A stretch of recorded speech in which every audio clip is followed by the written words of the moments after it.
Good afternoon, everybody. It is Saturday, February 17th. We're going to do a quick overview and review from the week on COT data that has come out. Just a quick reminder that derivatives trading is inherently risky and past performance is not indicative of future gains. Well, good morning, everybody. It is Thursday, February 22nd. We do have a little bit of data today. The big movers for the week were yesterday. Small on FOMC minutes, big one on NVIDIA earnings. So thanks to everybody who joined us for the NVIDIA earnings trading. Things went pretty well.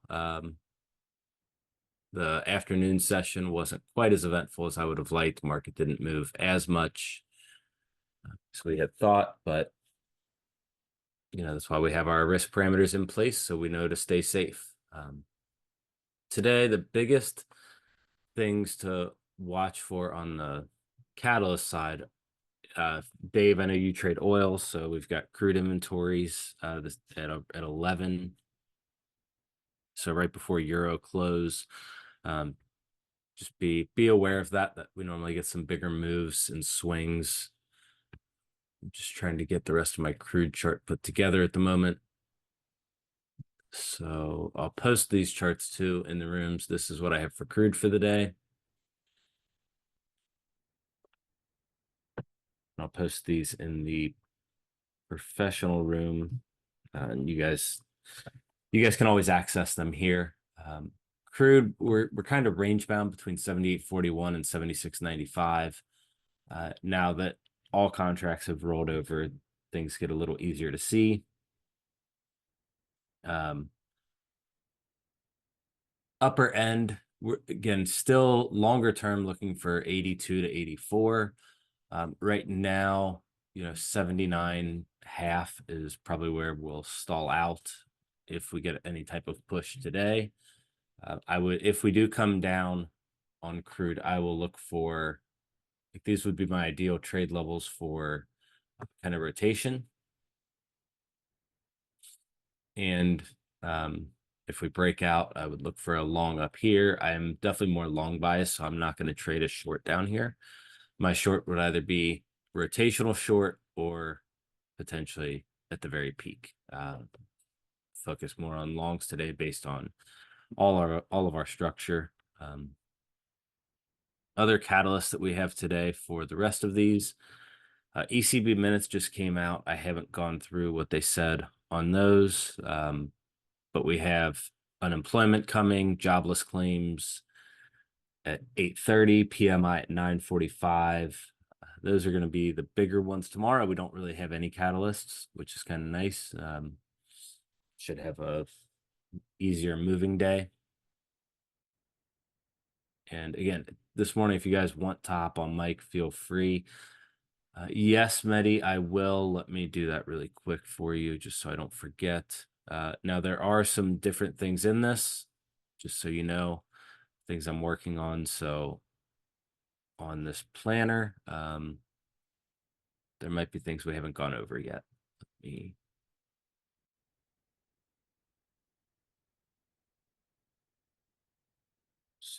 There you go. That's what I'm using for all the instruments there, and trying to track our PVV modeling as well as some of the other metrics in here. So you guys are more than welcome to take a look at that since we've gone through a lot of it. But again, some of this is still I'm working on refining and quantifying, so it might not be as there are parts that won't quite make as much sense.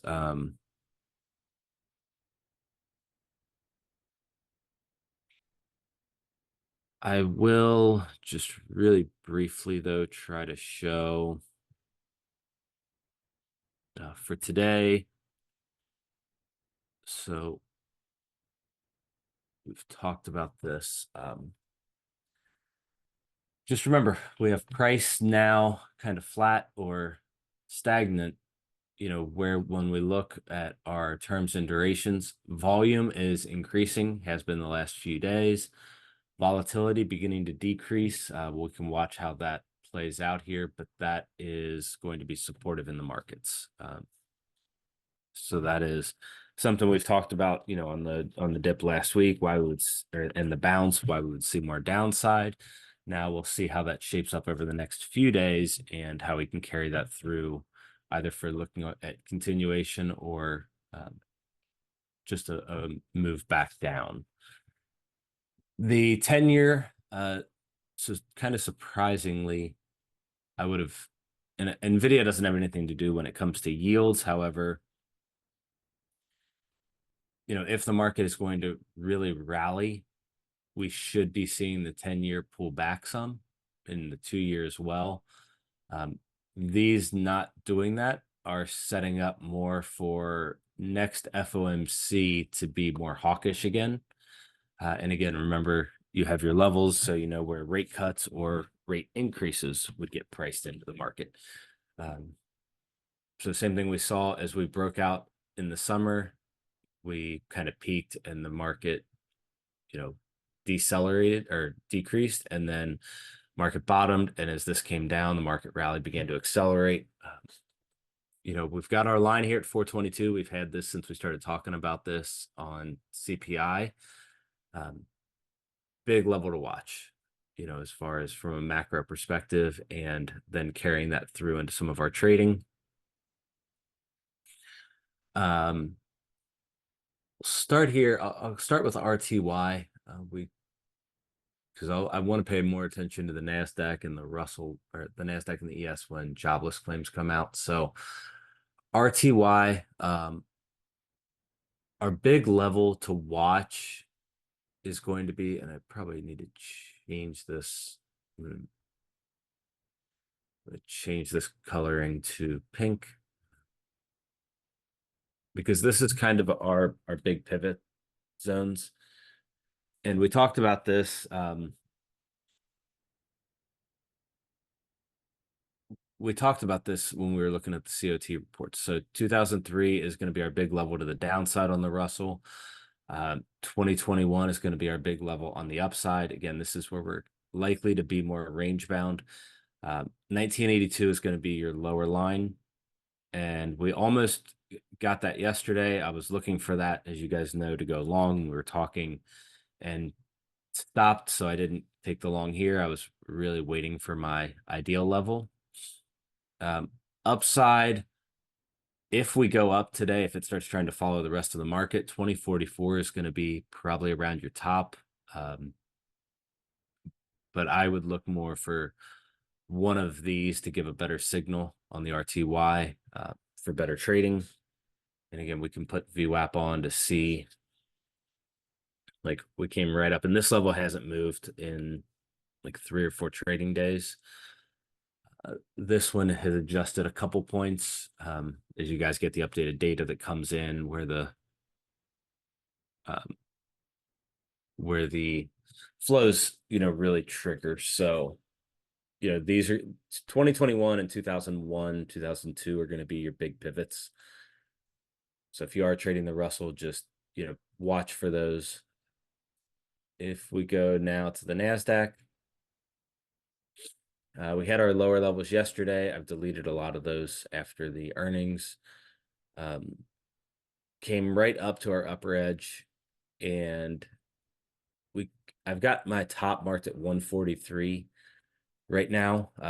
Again, range bound, I'd be looking for some kind of pullback attempt at filling the gap when the cash index opens. Remember, the cash index will, the futures will end up trying to catch up to the cash index as it opens, because it is the more strong market. That's where the real money sits. So I'd be looking at these lower levels for an attempted gap fill fade. After NVIDIA's earnings, I wouldn't expect the market to really drop a lot today. Although, as you guys know, from a flow standpoint, we're hitting areas with significant selling. If we get over 1% is significant. We could start pushing 1.5%, 2% move on the day, and we have one set of traders that will be offloading between 30 and $60.6 billion in the market. So that is very significant from a flow standpoint to be aware of, as it just limits our potentially limits our upside. So on the quote board, if you're going to watch, as we watch our sectors and big movers, the biggest thing I would say to watch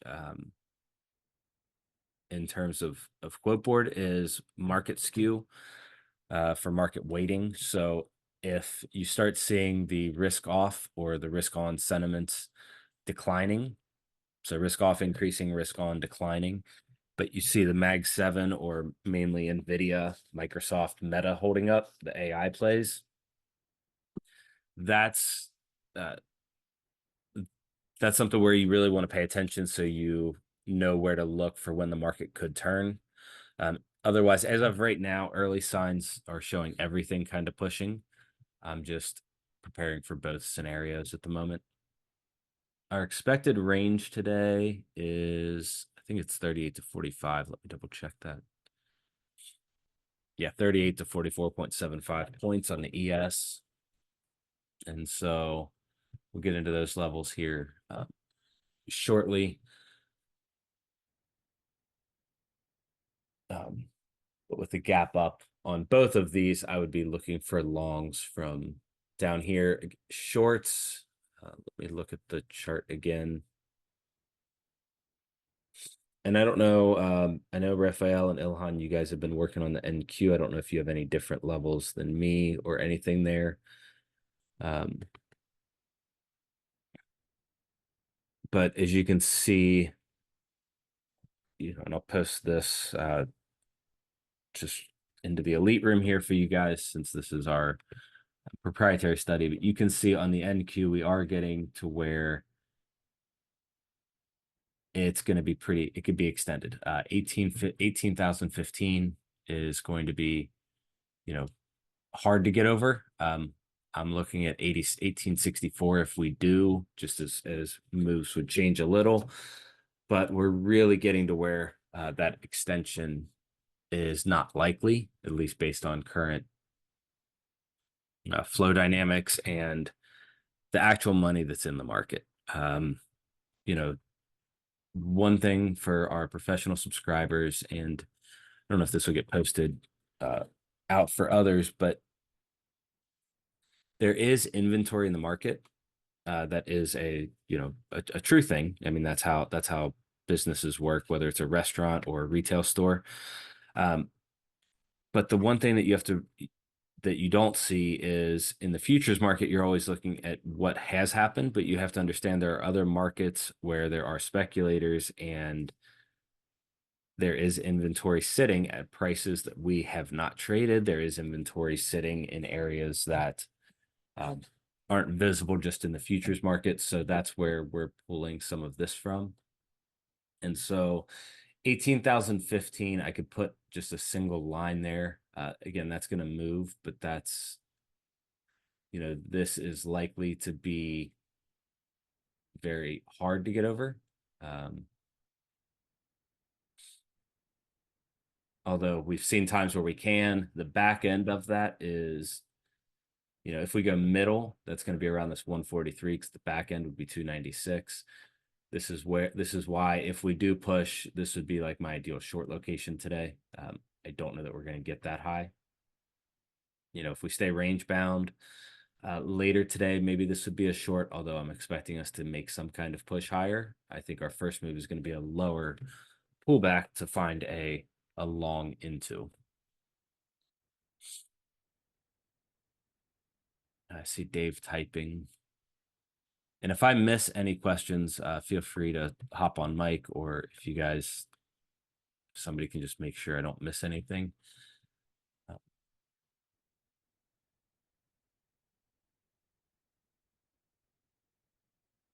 Okay, Dow. So I have to update these a little bit, but we've come right up to the upper target that I haven't changed these since yesterday. They've probably moved about 5 points on some of them. But again, same thing on the Dow. This is our range here. The blues typically are where I'm looking at, if we stay range, this was a perfect breakout. And then you get the pullback right here at 4 a.m. So again, you Euro traders get lucky with the better moves on that. Now, a big thing to watch on the Dow is going to be as it gets more tech focused. Walgreens is going to get removed. Amazon's going to get added in. And so that should instantly begin pushing the Dow when the ES and NQ, which will help us when we look at our flow dynamics as well, because then we can adapt more of it. The more that's the same in these markets, the higher the correlation is going to be. Speaking really quickly of correlations, and I have not updated my currency charts yet today, so I apologize. I won't be able to post some of those. But with that, if you are trading the Russell right now, the Australian dollar and the New Zealand dollar are good proxies. And so again, these are our levels on the for range on the Australian dollar.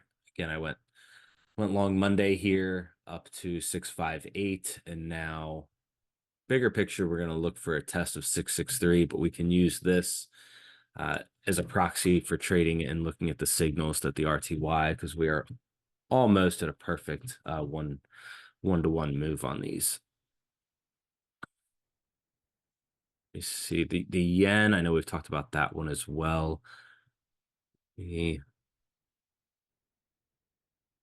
Get that pulled up really quick here for you.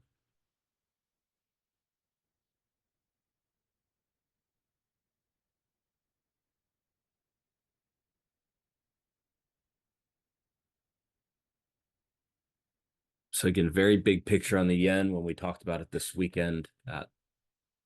Our levels here from 6708 down to 663, but really kind of this recent low. We're looking for the Japanese finance minister, as they said they would intervene in the market.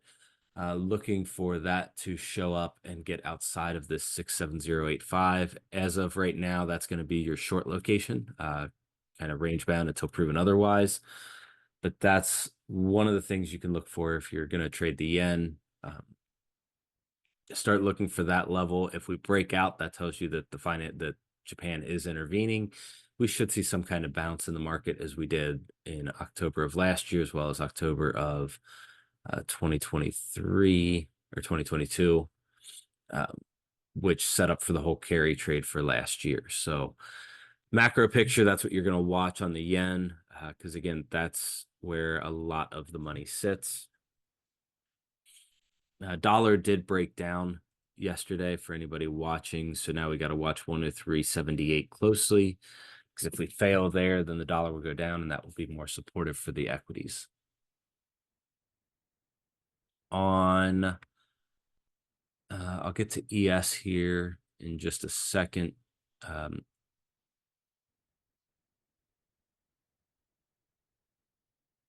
going to pull up the euro for you guys.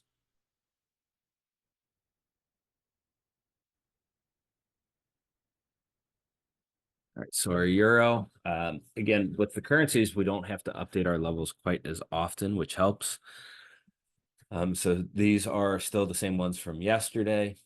And you can see now that we are over that 108.21, that has been our big level we've talked about for a while. The upper edge of that was 108.47.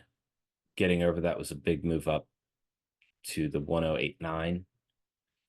And we have then a liquidity pool sitting at 109.2. So that's kind of your next area to watch as long as we hold 4.7. Euro's been a pretty nice, easy trade. And again, that has micro. So the Australian dollar and the euro, so the M6 or the 6E and the 6A both have micro products you can trade. So if you're going to start in the currency market, which I know, Raphael, you've mentioned that, that's where I would spend some time. And I'm happy to help you with that analysis as well if you want. And I can share my chart book with you for that. I think I did actually for you guys, but if you need that again, I'll post it. Um, so the Nikkei has been just, in a trend after the euro or after Nvidia earnings last night. Um, that I've started noticing, taking a little notes on. That seems to have better moves around for Eastern time frame, 7 p.m. and 10 p.m. So that would be an hour after Globex and 4 hours after Globex opens. So I know that a few of you have scheduling conflicts with your day job. That may be something to start looking into. There's not a micro product for it, and the value per tick. So it's a 5 points is what the tick is, and a tick is valued at $5. So it's similar to the Dow. And so it might be a little too much. You might have to cut your sizing down to maintain proper risk. But if you're only able to trade the earlier sessions of Globex, that's something I can share with you again, those charts, but that's something I've started noticing has better moves in the early part of Globex when there's really not much else. That seems to be also when volume comes in on it. So, which would make sense, is it's the Japanese, you get the Japanese market, and then you get the Oceania markets opening prior to that. ES today. So our big kind of max level that I have is 51.01 quarter. I don't really anticipate us getting there. We are outside of, so I guess I should change the color on this one. Range level is this 47, 48 area. So kind of range is going to be between 5,000 and 48. So above that, we're looking to continue looking for 81 or 77. Again, I'm looking more for some kind of reversion as a gap fill attempt, which we'll see what the data is going to be in the next 15 minutes. But I would be looking, kind of an ideal long would be down here. I don't think we pull back all the way to 21 though. I think it's more likely that I'm going to get probably an opportunity at a long here or here. Shorts, given this move up and at all-time highs, we have to look at the few areas where we know that there's going to be inventory sitting, which is clearly here, as you guys see. And then, at 80, it's like 80 half, I think, is where I'll look at the most recent here. And you may have to look at more the most recent run, but 81 quarter is where that's actually sitting. I can move this just slightly to factor that in, but 81 quarter is going to be where you have that, $8 to $10 billion sitting. And, given market elasticity, that actually looks more like $40 billion. And that's from one group, whereas our other group is sitting right at 84 quarter with a $31 billion offer.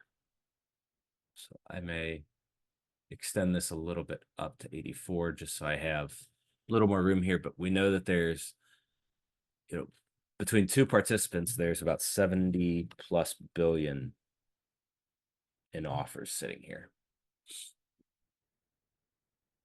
And so that helps, as we know, then we're likely to see some kind of resistance in the market. Just change the sizing here so this is easier to read. And then I will post these charts afterwards. To the downside here, I don't think we're going to break this 29. There's about, well, it's kind of neutral, I guess, between the two participants. You have about 8 billion in selling and 5 billion in buying, but market context, this 33.29 is likely where I might get a better long. I don't know that I'm going to get 21. our line in the sand is here. Again, this would begin that trigger of changing things. The Medi, I know you ask about this often. You know, the other line, our lower line in the sand is at, I think, 97 or nope, 89 3/4.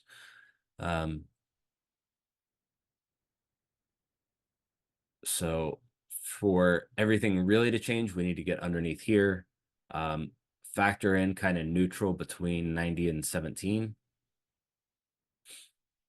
You know, definitely we get a change in market behavior under 86.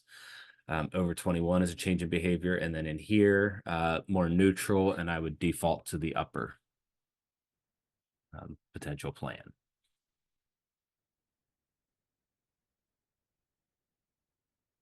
So that's, you know, that's kind of it for ES. I will post these. Let me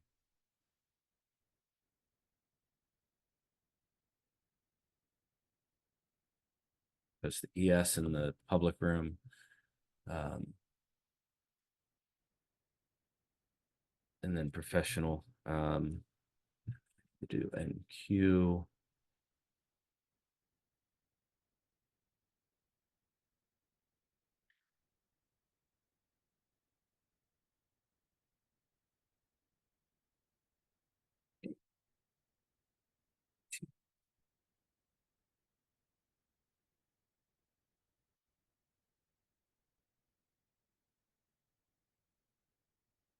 And then here, let's see, and then CL as well. So there's all of the four that we're going over. I'm not going to post the currencies in here.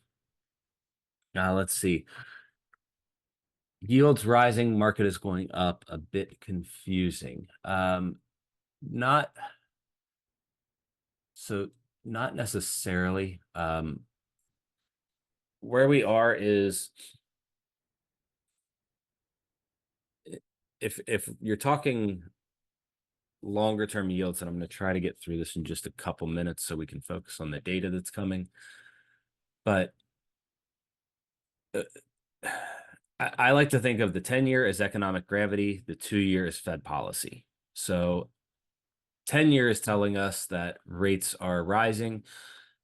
Really, until we get over 4.5, this just tells us, so below here, we should expect the market to rally. Here to here, we should expect the market to be, you know, basically more of the same. Now there are multiple levers that we discuss and go in detail in our courses that factor into this. So I won't get into all of those, but in this, it's still kind of expect more of the same. If we get over 4.52, then I would really look for a decline in the market. The 2-year where this really comes into play is right here at 4.72. So in terms of what's occurring, so last March, you had the bank collapse, rates started rising, rates kept rising, and that's what you're seeing here. That is, so when we get over that March high and then retest and continue, and again, Fed policy was changing, we're seeing marketing rates increase and then, you know, hold. This creates the downside in the market. Now, this is where rates have peaked. So if we get over 4.73, that brings in rate increase expectations, which we would see a downside in the market. Rate cut expectations, we'd have to get under 3.92 and break that trend. So you basically need to see below here for rate cuts, which would be supportive of the market. Over here, you would see rate increases, which would be, you know, a downside move in the market. Otherwise, in here, you are just kind of range bound. And so then we default to other metrics that we look at, and, you know, basically interest rates aren't affecting the business. I do this on a video that gets posted regularly, but just to show very quickly here, the business as usual kind of narrative. Why did that not open? There we go. So commercials have a position in the ES. And so again, the house will always win the long game. If they have a position like they did in April of last year, March, April, they pushed the market until May, and then they began selling on the whole markup May to July, and then they can mark the market down right back to where they got in. They have a position, their agenda is going to be higher. So interest rates right now are not affecting that business. And so I wouldn't put a lot of weight on rates rising. We have our key levels where we can, and we've gone over this with elite subscribers. We know where all of our levels are from an execution standpoint, and then how to bring those in for executing on the ES for correlations, because there are edges that you can use. But right now, the rates aren't signaling any changes. We're getting inklings that it could be. But until we actually get, over our key levels or under our key levels on the 2-year or the 10, it's business as usual.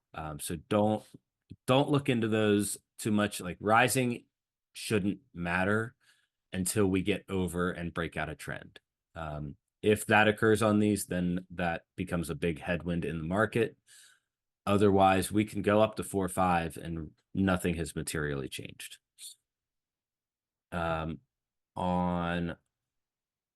So if your VIX on the futures, 14.65 is going to be your trend line to watch. That's the big area I am 15 is going to be our big levels. We've talked about, kind of ad nauseum in the courses, but 14.65 is my line in the sand right now in the VIX. I did, Medi, yes. Oh, thanks, Kamal. That'll be great. Everybody make sure that you see that what Kamal posted there in the elite room for you. That's the newest tool you have at your disposal. So, and where that comes into play is, the big aspect is looking days out. Tomorrow and Monday are not going to be very supportive in terms of flows.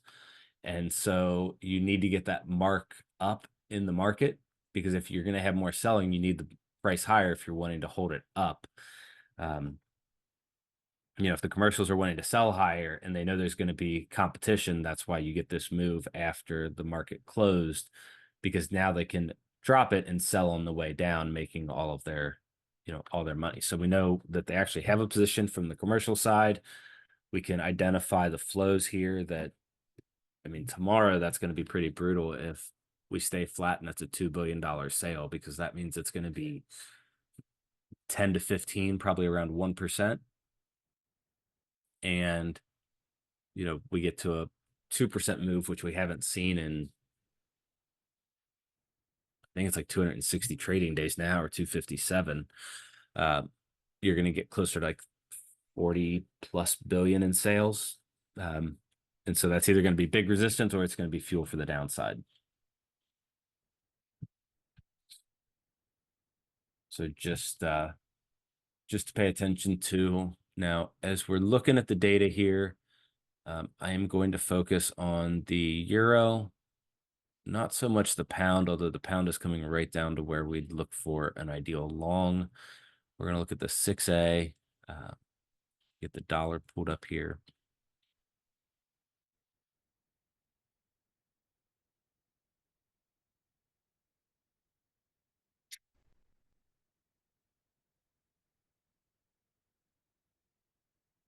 So in terms of timing, because we talked about these before, we're not really seeing the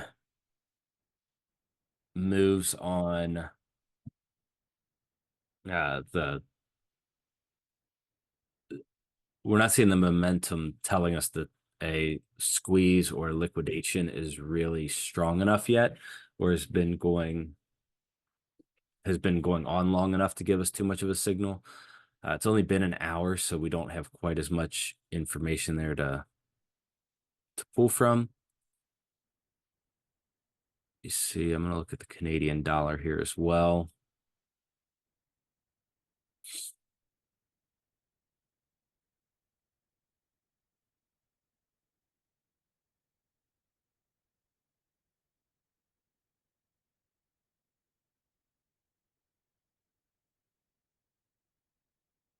So we'll see as it gets. We have 2.5 minutes until we get to the data. Probably about 30 seconds before we'll see how the currency market's moving and what signals we're getting on that.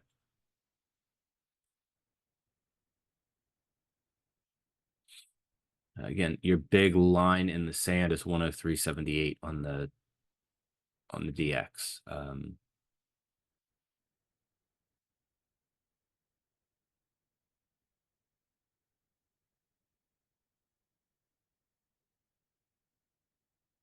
Any questions really quick? Have about a minute before we really need to start focusing on the data here. I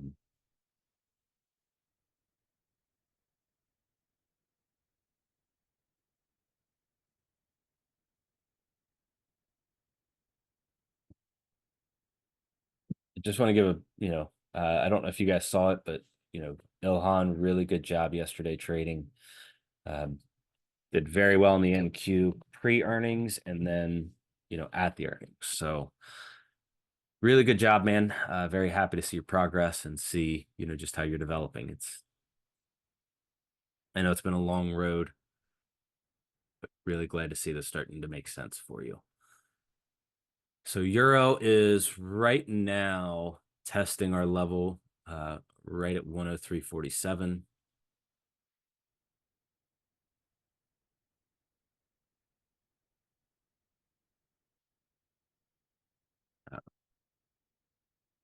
So this is what I'm watching on the Euro.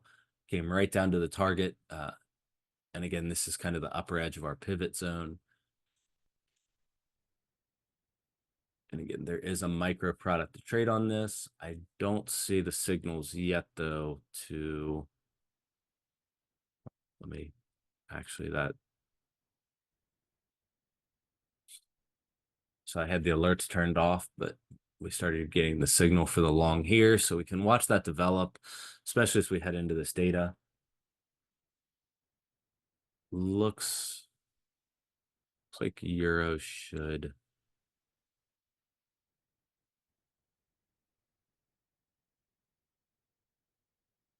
Data came out. Sorry, I'm just trying to watch some of these that I want to consider.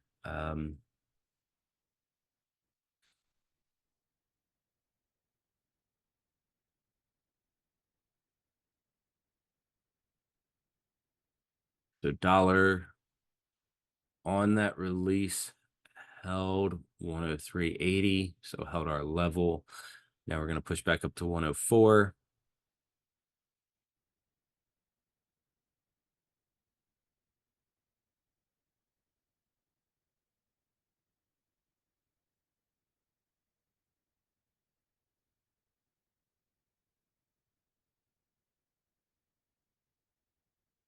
Here instead. So there's our 4 indices. I've got oil on a different screen if anybody needs to see that. I am watching the 6A right now closely for a potential long if we come back down to 6558.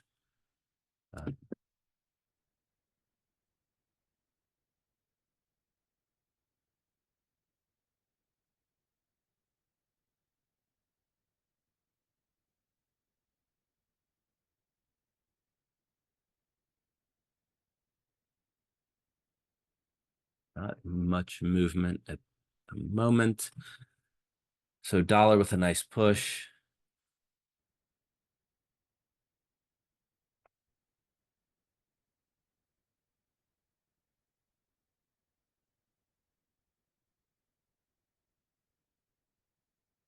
Right now, just watching the 6A.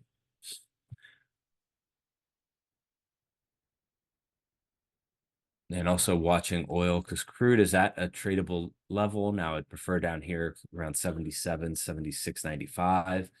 But if this is all that it gives, then this is still an area where I would consider a long because only shorts are from higher today.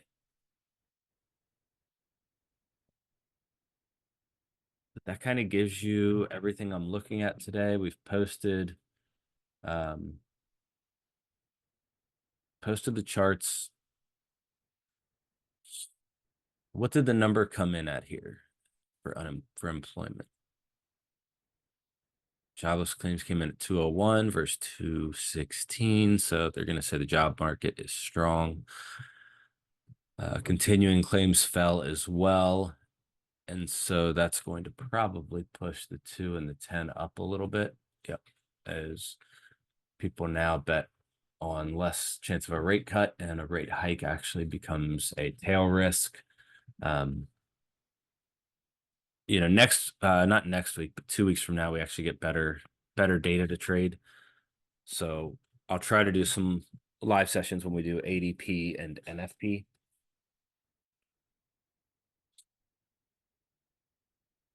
But this is what I'm looking for today. And so, as you guys know, I will, to a fault, I will wait for my level and not interact before it. It's just how I prefer to stay safe in trading. But when I do get my trades, I will execute them. So you guys now know exactly what I'm looking for on most instruments. If you have any questions, let me know. I will be around today. Tomorrow I won't be around. So I don't even know if I'll get any charts posted tomorrow.